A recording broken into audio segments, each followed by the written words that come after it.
Shtohet edhe një tjetër pistë për atentatin në rrugën e Kavajës, ndaj 34 vjeçarit nga Memalia i Nelgert Pata, ngjarje ndodhur në 21 gusht.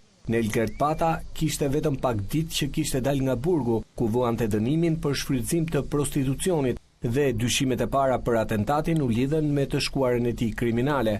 Por pas hetimeve, burime nga policia e Tiranës, thanë se Nelgert Pata i shpallur në kërkim për veprën penale mos kallëzim krimi.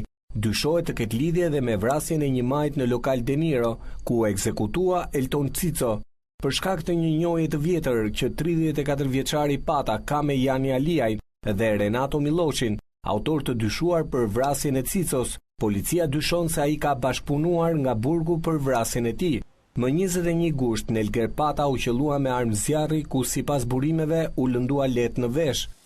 Menjëherë pas të shtënave, autorët por edhe i lënduari u larguan nga vendngjarja. Policia shoqëroi 2 shtetas kosovar, që më pas rezultuan se nuk kishin lidhje me ngjarjen.